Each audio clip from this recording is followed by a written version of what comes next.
EVM को लेकर एक बड़ा विरोध प्रदर्शन शुरू होने जा रहा है, एक बड़ा आंदोलन शुरू होने जा रहा है। जी हाँ, इस बार क्या कुछ नया है ईवीएम को लेकर? बात साफ है। देश के हर नागरिक को लोकतंत्र में भाग लेने के लिए ये उसका अधिकार है कि वो जिसे चाहे वो वोट डाले, वोट गुप्त हो और जहां उसकी मंशा है वहां जाए और उसकी गिनती होना चाहिए। ये मेरा संवैधानिक अधिकार है। अब टेक्नोलॉजी आई, कांग्रेस पार्टी ने ही ईवीएम मशीन, दूसरे देशों में भी ईवीएम मशीन आई, लेकिन मुझे तो 2003 से इस पर भरोसा इसलिए नहीं है कि बटन दबाओ, बीप आवाज आई और वोट कहां गया पता ही नहीं पड़ता।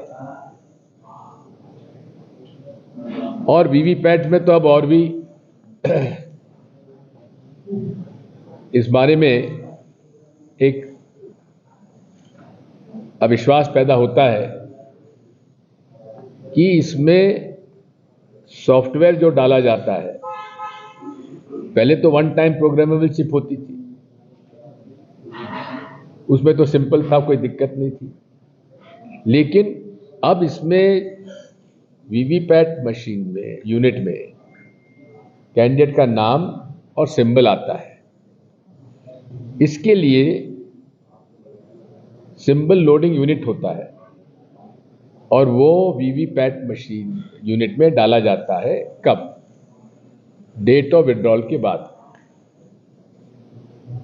अब उस सॉफ्टवेयर में क्या है ये किसी को नहीं मालूम। हम लोगों को नहीं मालूम क्योंकि जनता के बीच में नहीं है, कुछ लोगों को मालूम है। और पूरे विश्व में ये सर्वमान्य है कि कोई भी कंप्यूटर में, कोई भी हार्डवेयर में जो संदेश ऑपरेटर देता है उसको सॉफ्टवेयर अगर मंजूर करता है तो ठीक है, नहीं तो सॉफ्टवेयर जो कहेगा वो डाले जाएगा उसमें। तो इसलिए मेरा वोट मेरा नहीं जा रहा है, सॉफ्टवेयर जिसे भेजेगा उसका वोट जाएगा।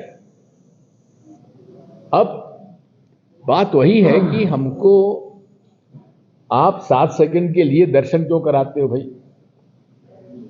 हमें तो हाथ में दे दो। पहली बात तो हम तो बैलेट पेपर के पक्ष में हैं। जर्मनी जैसे विकसित देश ने यह तय कर लिया कि ईवीएम मशीन पर हमको भरोसा नहीं है और सुप्रीम कोर्ट ने कह दिया बैलेट पेपर चुनाव कराओ, बैलेट पेपर चुनाव होते हैं। अब बैलेट पेपर से क्यों चुनाव नहीं होना चाहिए साहब? बहुत टाइम लगता है। अरे भाई क्यों टाइम ज्यादा लगेगा? ये कहां कानून में लिखा है कि 14 टेबल ही एक राउंड होगा? कर्मचारियों की कमी है क्या? आप 14 के बजाय 50 टेबल लगा दीजिए। 300 से ज्यादा बूथ है नहीं, 6 घंटे में पूरी काउंटिंग हो जाएगी। काउंटिंग में कितनी देर लगती है? इसलिए हमको तो इस पर भरोसा नहीं है। और अब तो एक जुगाड़ वीवीपैट बनाई लोगों ने कि बटन दबाया हमने कहीं, दिखा कुछ और छपा कुछ। ये तो आप लोगों ने खुद ने देखा होगा, सोशल मीडिया पे वायरल हो चुका है। तो हमको हमारे वीवीपैट स्लिप के दर्शन मत कराइए, वीवीपैट स्लिप हमें हाथ में दे दीजिए और हम उसे डब्बे में डाल देंगे। पहली मांग हमारी यह है कि बैलेट पेपर चुनाव होना चाहिए और ये 2018 में एआईसीसी के पॉलिटिकल रेजोल्यूशन में कांग्रेस पार्टी ये प्रस्ताव कर चुकी है कि हमें ईवीएम मशीन पे भरोसा नहीं है। आपका व्यवस्था जो है ईसीआई, ये बैलेट पेपर चुनाव कराए। करने जा रहे हैं इलेक्शंस के पहले, न्याय यात्रा के पहले इस प्रकार से फ्रीज करना, ये कहीं ना कहीं आर्थिक रूप से बात देखिए ऐसा है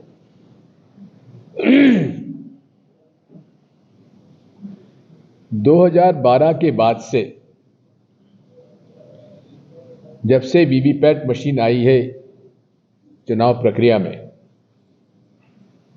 मोदी जी और उनके जो क्लोज ग्रुप है वो अति विश्वास में है। 14 में कहा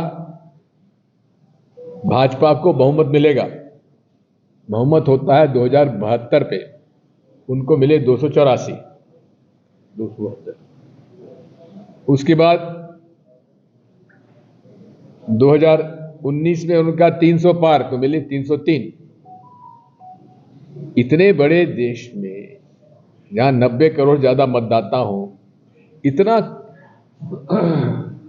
निर्णय कैसे, मतलब इतना भविष्यवाणी कैसे हो सकती है? अब मेरे पास दो उदाहरण हैं। एक बैरसिया में 17 नवंबर को चुनाव हुआ, 19 नवंबर को एक व्यक्ति ने अपने फेसबुक पे डाल दिया कि भाजपा को इतने वोट मिलेंगे, कांग्रेस को इतने वोट मिलेंगे और भाजपा इतने वोट से जीतेगी। कब? 19 नवंबर को, चुनाव के 2 दिन बाद। और नतीजा आया तो वो का वही आया। इसी प्रकार नागदा में जो उन्होंने काउंटिंग के 2 दिन पहले दिसंबर 1 को जो नतीजा डाल दिया वो का वही आया, 1% भी इधर उधर नहीं था। तो ये सारी बातें हैं, इस पर हम एक ही बात हमने पूरे देश के सिविल सोसाइटी के बड़े बड़े जजेस, रिटायर्ड जजेस, IAS, IPS, IFS, professor, computer science के प्रोफेसर, इन सब ने कुछ प्रश्न पूछे चुनाव आयोग से कि हमें बता दीजिए कि इस पे इंटरनेट कनेक्ट होता है कि नहीं होता है। इसका जवाब नहीं देते। हमने पूछा कि साहब सॉफ्टवेयर क्या डालते हो, उसको उजागर करो। हमने पूछा कि ये आपकी चिप आती कहां से है, इस चिप में सॉफ्टवेयर डालता कौन है, सॉफ्टवेयर बनाया किसने है। ये सारे प्रश्नों का कोई जवाब नहीं देते। आज पूरे विश्व में केवल 5 देश हैं जहां की ईवीएम मशीन का उपयोग हो रहा है, जिसमें भारत, नाइजीरिया, वेनेजुएला, नेपाल और ऑस्ट्रेलिया। ऑस्ट्रेलिया में सॉफ्टवेयर को जो उजागर कर दिया कि भाई देख लो, इसको देखना है। तो हमारा तो ये स्पष्ट मत है, इस देश के लोकतंत्र को यदि बचाना है तो हमें ईवीएम से वोटिंग नहीं चाहिए, बैलेट पेपर्स चाहिए। और अगर सरकार को, चुनाव आयोग को ईवीएम से इतना ही प्रेम है तो आप हमें वीवीपैट स्लिप डब्बे में न गिरा के हमारे हाथ में दे दो, हम मतपेटी में अलग से डाल देंगे। अब चुनाव आयोग इसके बारे में हमसे मिलने की तैयार नहीं है। 28 इंडिया अलायंस की पार्टनर्स ने मांग की कि आप हमें टाइम दीजिए मिलने का, 6 महीने से टाइम नहीं दिया है। क्या निष्पक्षता से काम करता है ईसीआई? कर्नाटक चुनाव में खुलेआम प्रधानमंत्री कह रहे हैं बजरंगबली का नाम लो और बटन दबाओ। ये तो कोड ऑफ कंडक्ट के खिलाफ है कि नहीं है? रिप्रेजेंटेशन ऑफ पीपल्स एक्ट में जुर्म है कि नहीं है? उन पर कार्रवाई क्यों नहीं होती?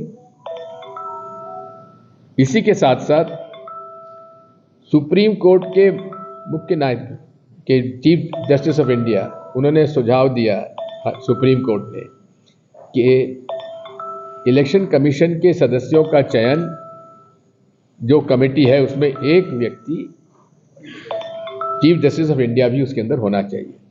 और चीफ जस्टिस ऑफ इंडिया का प्रस्ताव भेजा गया, सरकार ने उसे नामंजूर करके प्रधानमंत्री जी के द्वारा मनोनीत एक और मंत्री उसमें रख दिया।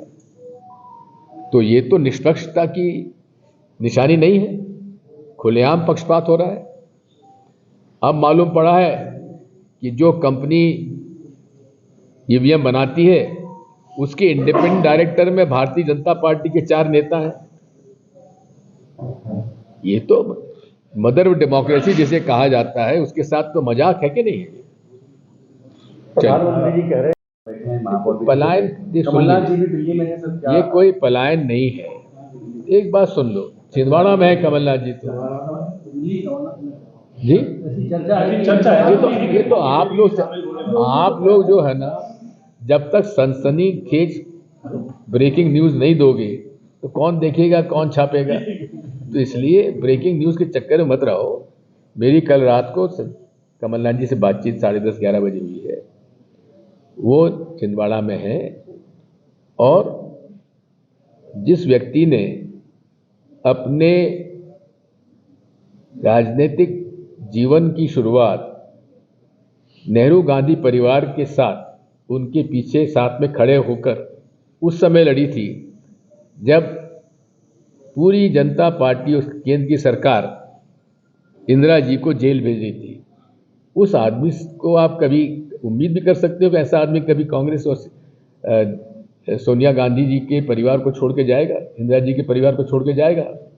आपको उम्मीद भी नहीं करना चाहिए। पर वो कह रहे हैं कि दिल्ली अभी उनका बयान आया है कि जो जाना चाहे वो मन से जा सकता है। उन्होंने अपने तरफ भी इशारा किया कि मीडिया क्या कहती है। उन्होंने बात सुनिए, वो ऐसा है, इस देश में 140 करोड़ लोग हैं, जिसमें 90 करोड़ मतदाता है। वो अपने मन से ही निर्णय करेंगे ना, और क्या कहते हैं?